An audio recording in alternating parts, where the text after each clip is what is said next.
मंत्रिपरिषद की बैठक हुई। इसमें कुछ 48 मामलों पर स्वीकृति दी गई, जिनके बारे में मैं आपको बता रहा हूं। अनुसूचित जाति एवं अनुसूचित जनजाति कल्याण विभाग के अंतर्गत नवसृजित 40 आवासीय विद्यालयों के लिए 10+2 तक के नए शैक्षणिक एवं गैर शैक्षणिक कुल 1800 पदों के सृजन की स्वीकृति दी गई। अनुसूचित जाति एवं अनुसूचित जनजाति कल्याण विभाग के अंतर्गत ही डॉक्टर भीमराव अंबेडकर आवासीय विद्यालय बैकुंठपुर गोपालगंज में 720 आसन के विद्यालय भवन के निर्माण की स्वीकृति दी गई, जिस पर 65,80,11,000 की प्रशासनिक स्वीकृति दी गई।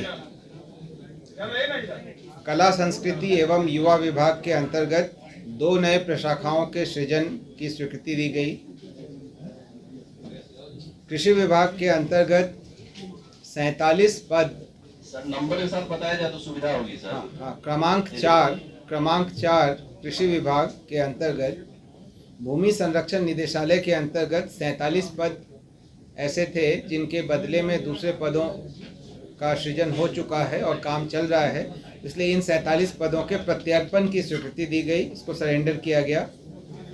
खेल विभाग में पटना प्रमंडलीय मुख्यालय में पुनपुन अंचल के राजस्व ग्राम डुमरी में 100 एकड़ भूमि अधिग्रहण हेतु 574 करोड़ 33,90,125 रुपए की स्वीकृति दी गई।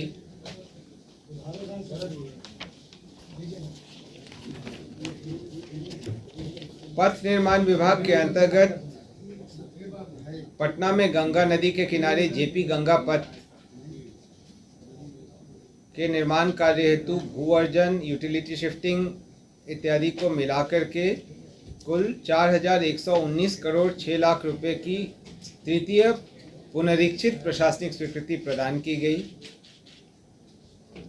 एशियन डेवलपमेंट बैंक संपोषित योजना के अंतर्गत राज्य उच्च पथ संख्या 95 क्रमांक 7 है, ये 95 के चेनेज 0.00 से 14.11 में पुल पुलिया और आरओबी निर्माण कार्य सहित 10 मीटर चौड़ी सड़क जो 2 लेन पेव्ड शोल्डर रहेगा के साथ रहेगा, उसके उन्नयन एवं सुदृढ़ीकरण हेतु 765 करोड़ 86,56,079 रुपये के अनुमानित लागत पर प्रथम पुनरीक्षित प्रशासनिक स्वीकृति दी गई। का अगला हिस्सा है जो क्रमांक 8 पर है। इसमें चेनेज 14.11 से 28.075 के बीच स्वीकृति दी गई है, जिसमें 213 करोड़ 55,36,807 रुपये की प्रशासनिक स्वीकृति प्रदान की गई। क्रमांक 9 पर्यावरण, वन एवं जलवायु परिवर्तन विभाग का मुद्दा है।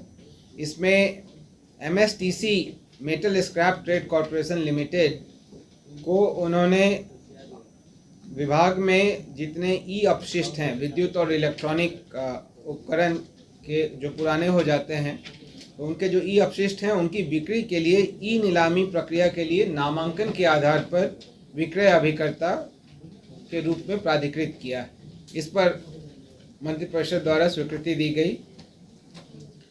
पिछड़ा वर्ग एवं अति पिछड़ा वर्ग कल्याण विभाग ने पिछड़ा वित्तीय वर्ष 2025-26 में केंद्र प्रायोजित PM यशस्वी योजना के तहत अन्य पिछड़ा वर्ग प्रवेशिकोत्तर छात्रवृत्ति योजना का संचालन हेतु कक्षा 8 तक के लिए 231 करोड़ 67 लाख की स्वीकृति दी गई।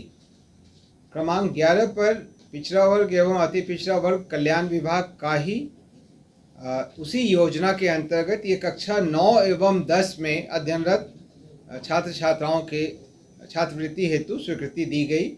इसमें 55 करोड़ 50 लाख की प्रशासनिक स्वीकृति दी गई है और इस हद तक पूर्व के निर्गत संकल्प को संशोधित किया गया।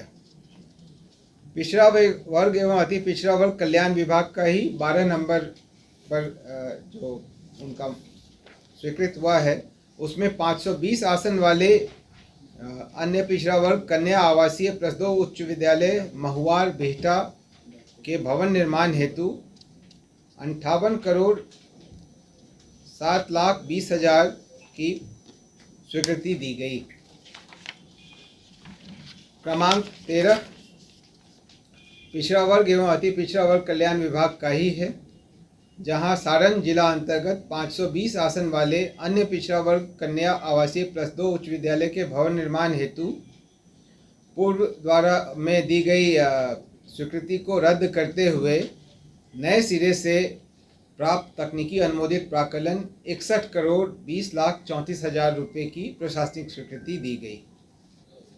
अगला 14 नंबर का जो एजेंडा था वो भवन निर्माण विभाग का doctor APJ Abdul Kalam science city Patna के शेष बचे गैलरियों 3 गैलरियों तथा एट्रियम में प्रदर्श अधिष्ठापन हेतु national council of science museum Kolkata के माध्यम से क्रिएटिव म्यूजियम डिज़ाइनर्स कोलकाता को बिहार वित्त नियमावली के नियम 131(द) के अनुसार नामांकन के आधार पर कार्य आवंटित करने तथा ब्रांडिंग साइनेज हेतु 5,05,00,000 के अधीन कार्य करने हेतु निविदा आमंत्रित करने के संबंध में स्वीकृति दी गई।